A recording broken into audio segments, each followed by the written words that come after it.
رمضان رمضان رمضان رمضان رمضان رمضان رمضان رمضان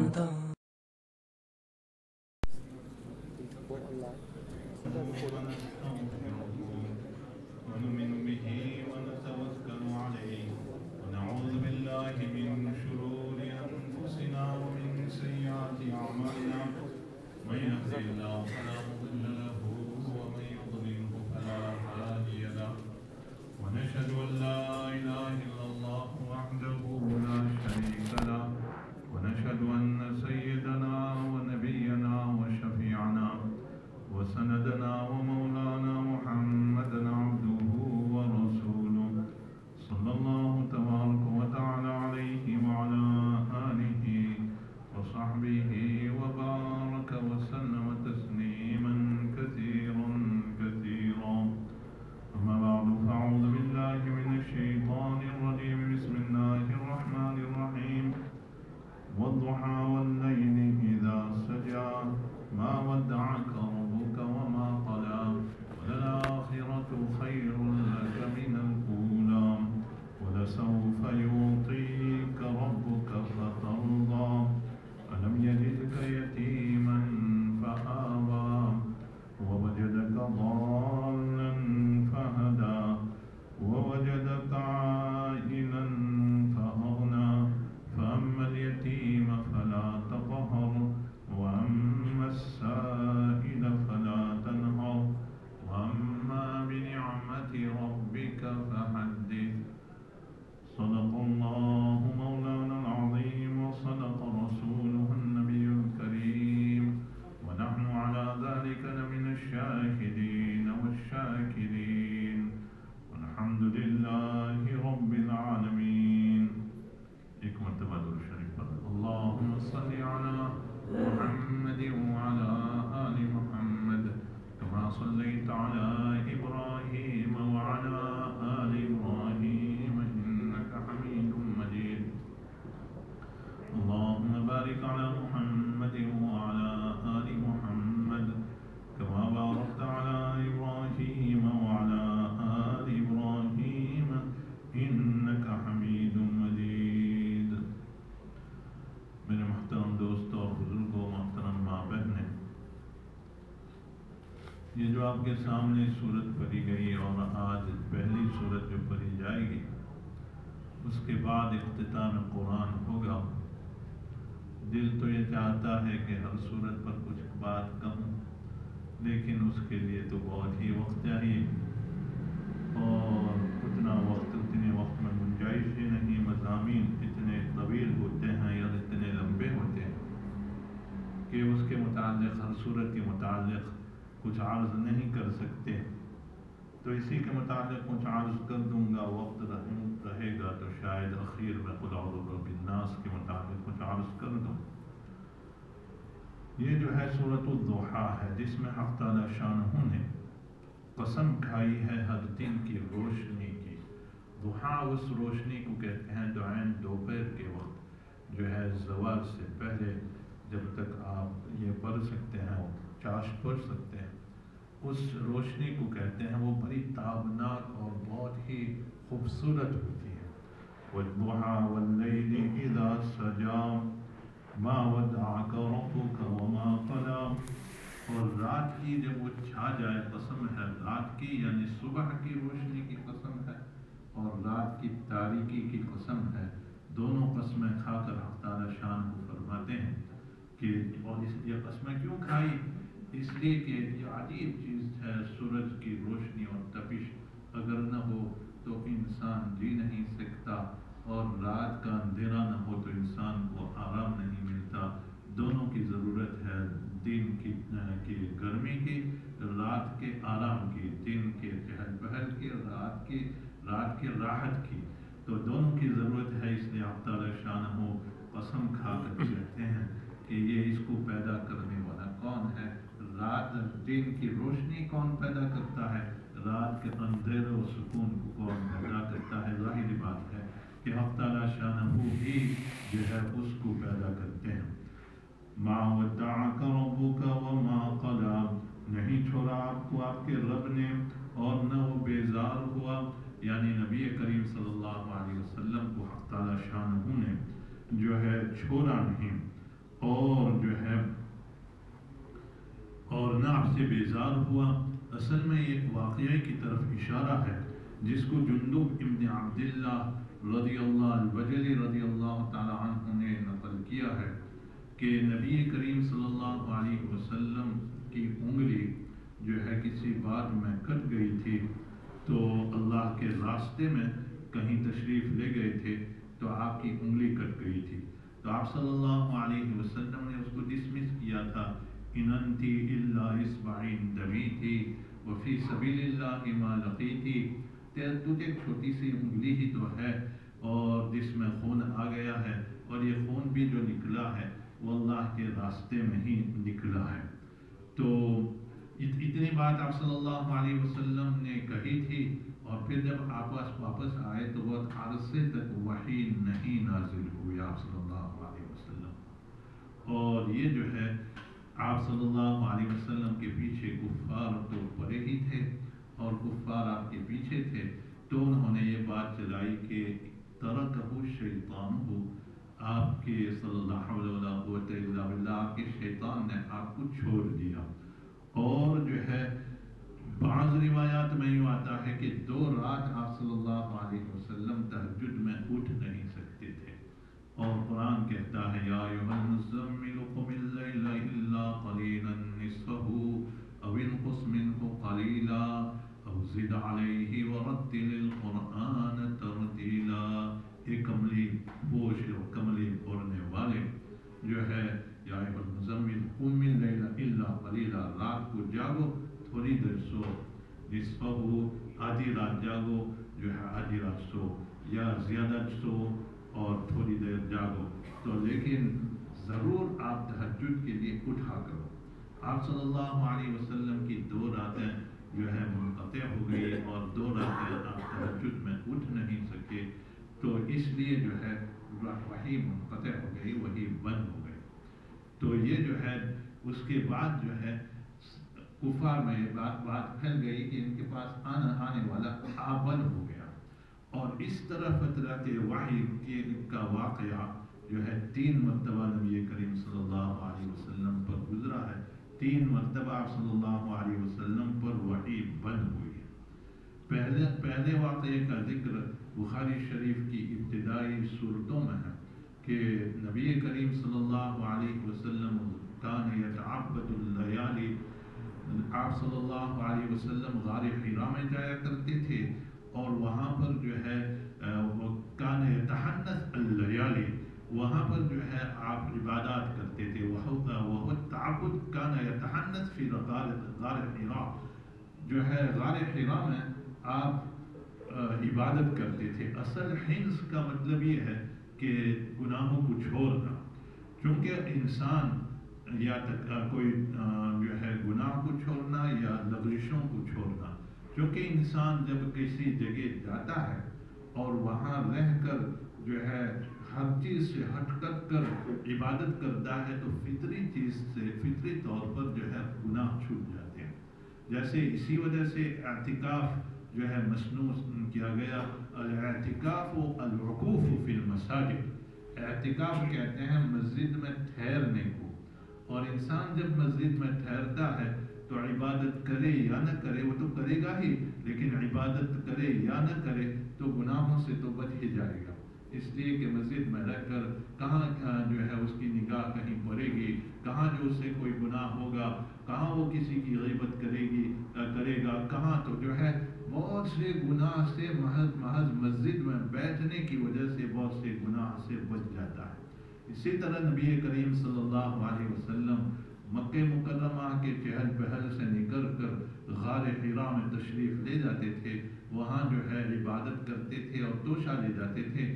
کان یتحنث اللیالی، آپ صلی اللہ علیہ وسلم وہاں راتوں کو عبادت کیا کرتے تھے۔ وہ تعبد، گناہ سے، تحنث کا اصل مطلب وہاں بچتے تھے گناہ سے، لیکن پھر اس کو جو ہے یہ حسن بصری کی تفسیر ہے وهو التعبد على الليالي، اور اس کو حسن بصری نے تفسیر کی ہے اس کی کہ جو ہے یہ کہتے ہیں راتوں کو عبادت کرنا۔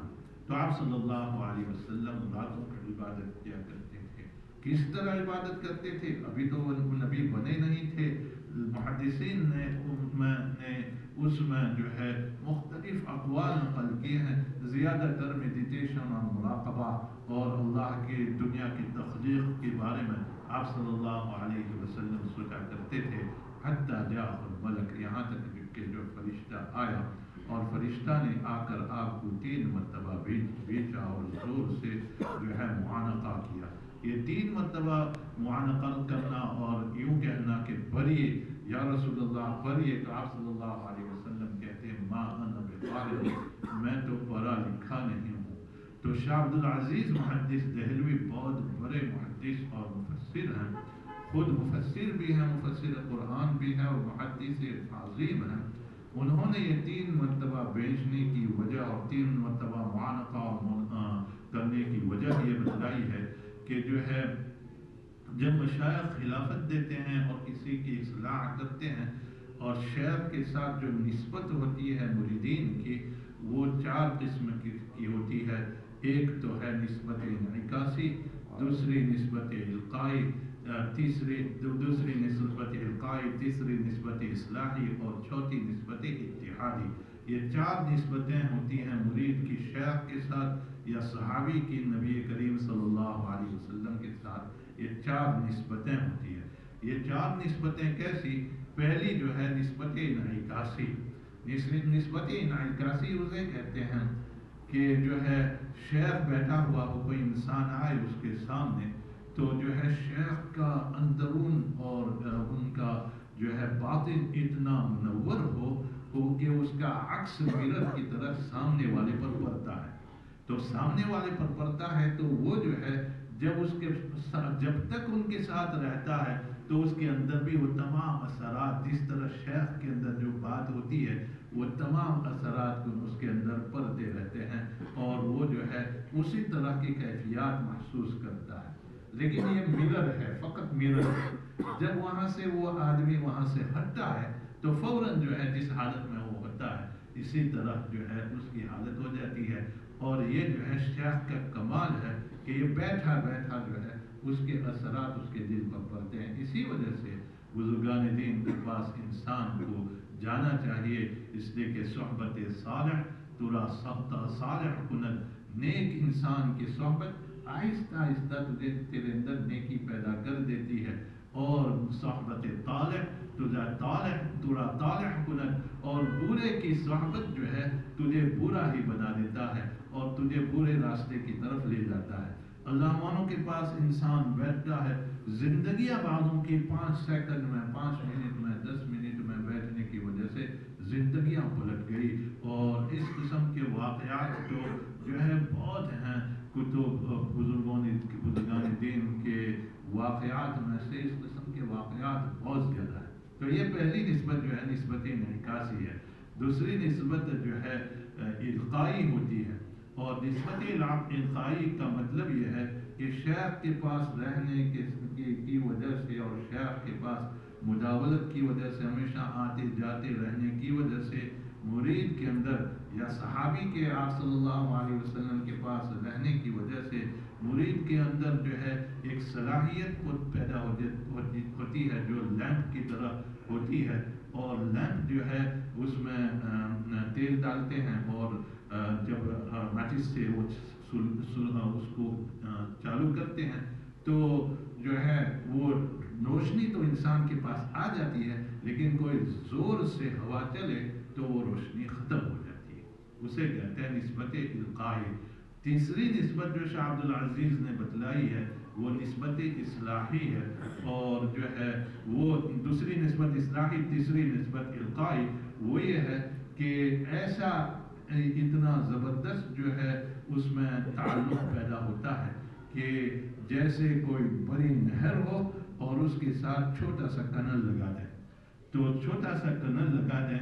نبی کریم صلی اللہ علیہ وسلم کے ساتھ یہ نسبت اکثر صحابہ کرام کو حاصل تھی، اور شیخ کے ساتھ یہ نسبت حاصل ہو جائے تو بہت بڑی بات ہے۔ اس لیے بڑی بات ہے کہ جو ہے اس میں کوئی ہوا چلے یا یہ کچھ ہو تو کچھ فرق نہیں پڑتا، اللہ یہ کہ بہت بڑا زلزلہ آئے اور وہ جو ہے وہ نسبت منقطع ہو جاتی ہے اور وہ تعلق ختم ہو جاتا ہے، یا کوئی بہت بڑا پتھر آ جائے یا جو ہے زلزلے کے علاوہ پتھر بھی وہ ٹنل کو بند نہیں کرتا، پانی اپنا راستہ نکال لیتا ہے، اور جو ہے تو یہ جو ہے تیسری نسبت ہے۔ اور چوتھی نسبت جو ہے نسبت اتحادی ہے۔ نسبت اتحادی اسے کہتے ہیں کہ شیخ کے اندر جو کمال ہوتا ہے وہی کمال مرید میں پیدا ہو جاتا ہے، اور دونوں جو ہے اسی طرح سوچنے لگتے ہیں، جیسے یہ سوچتا ہے ویسے وہ، اور جو کمالات ان میں ہیں وہ کمالات ان میں ہیں۔ تو یہ جو ہے یہ چار نسبتیں ہیں۔ نبی کریم صلی اللہ علیہ وسلم کے پاس جب جبرائیل علیہ السلام پہلی مرتبہ تشریف لائے تو آپ کے پاس نسبت نعکاسی تو تھی ہی، آپ کا مقام تو تھا ہی، تو پہلی نسبت جب آپ صلی اللہ علیہ وسلم کو جو ہے آپ صلی اللہ علیہ وسلم کو بھیجا اور زور سے معانقہ کیا، تو شاہ عبدالعزیز یوں کہتے ہیں کہ جس حالت پر نبی کریم صلی اللہ علیہ وسلم تھے وہ قرآن کو جو ہے برداشت کرنے کی صفت ان کے اندر اس وقت نہیں تھی۔ تو جب معانقہ کیا اقرا آپ پڑھیے، تو آپ صلی اللہ علیہ وسلم نے فرمایا کہ میں تو پڑھا ہوا نہیں ہوں، تو زور سے معانقہ کیا تو پہلی نسبت منتقل کی، اپنے اندر جو طاقت تھی وہ پہلی نسبت وہ جو بتی والی وہ نسبت منتقل کی، اور پھر کہا کہ آپ پڑھیے، تو جو ہے وہ آپ صلی اللہ علیہ وسلم نے فرمایا کہ میں تو نہیں پڑھ سکتا، میں تو پڑھا ہوا نہیں ہوں، تو پھر دوبارہ معانقہ کیا اور دوسری نسبت منتقل کی، دوسری نسبت جب منتقل کی وہ نہروں والی، تو وہ جو ہے آپ صلی اللہ علیہ وسلم کے اندر قرآن کو برداشت کرنے کی طاقت پیدا ہو گئی، لیکن اتنی نہیں جتنی برداشت کر سکے۔ تو پھر تیسری مرتبہ جب زور سے معانقہ کیا تو نسبت اتحادی منتقل ہو گئی، یعنی جتنی طاقت جو ہے جبرائیل علیہ السلام کے اندر تھی قرآن پاک کو برداشت کرنے کی، وہی طاقت حضور صلی اللہ علیہ وسلم کے اندر پیدا ہو گئی، اور پھر جو ہے قرآن پاک کی 5 آیت، اقرأ بسم ربک الذی خلق خلق الانسان من علق اقرأ وربک الاکرم الذی علم بالقلم علم الانسان ما لم يعلم، یہ 5 آیتیں نازل ہوئی۔ قرآن کتنا بھاری ہے اس کا اندازہ جو ہے خود قرآن کہتا ہے کہ اِنَّا عَرَضْنَا الْأَمَانَةَ عَلَى السَّمَاوَاتِ وَالْأَرْضِ وَالْجِبَالِ فَأَبَيْنَ أَن يَحْمِلْنَهَا وَأَشْفَقْنَ مِنْهَا وَحَمَلَهَا الْإِنسَانُ، ہم نے قرآن پاک کو پیش کیا آسمانوں پر زمینوں پر، اِنَّا عَرَضْنَا الْأَمَانَةَ عَلَى السَّمَاوَاتِ وَالْأَرْضِ وَالْجِبَالِ، اور پہاڑوں پر، فَأَبَيْنَ أَن يَحْمِلْنَهَا، تو ہر ایک نے انکار کر دیا کہ اس کا بوجھ ہم اٹھا نہیں سکتے، فَأَبَيْنَ أَن يَحْمِلْنَهَا وَأَشْفَقْنَ مِنْهَا، اور اشفاق کہتے ہیں ڈر جانے کو، ارے جو ہے انسان کانپ جائے، اس طرح کوئی جو ہے ڈرنے والی چیز ڈرانے والی چیز سامنے آ جائے اسے کہتے ہیں اسے کہتے ہیں اشفاق، تو جو ہے وہ اشفق یوں کانپ اٹھے کہ یہ کیسے برداشت کر سکتے ہیں۔ وَحَمَلَهَا الْإِنسَانُ، انسان نے اس کو برداشت کیا، یعنی نبی کریم صلی اللہ علیہ وسلم نے، إِنَّهُ كَانَ ظَلُومًا جَهُولًا، ہر انسان تو دوسرے جو جتنے ہیں وہ تو بڑے ظالم اور جاہل ہیں، نبی کریم صلی اللہ علیہ وسلم وہ ذات ہے جنہوں نے اس قرآن پاک کو جو ہے برداشت کیا اور اس کو اٹھایا۔ إِنَّهُ كَانَ ظَلُومًا جَهُولًا لِيُعَذِّبَ اللَّهُ الْمُنَافِقِينَ وَالْمُنَافِقَاتِ وَالْمُشْرِكِينَ وَالْمُشْرِكَاتِ، تاکہ اللہ تعالیٰ جو ہے لِيُعَذِّبَ اللَّهُ الْمُنَافِقِينَ وَالْمُنَافِقَاتِ، منافقین اور منافقات کو جو ہے اسی قرآن کے ذریعے سے عذاب دیا جاتا ہے۔ يُضِلُّ بِهِ مَن يَشَاءُ وَيَهْدِي مَن يَشَاءُ، قرآن کہتا ہے کہ قرآن جو ہے ہدایت کا بھی ذریعہ ہے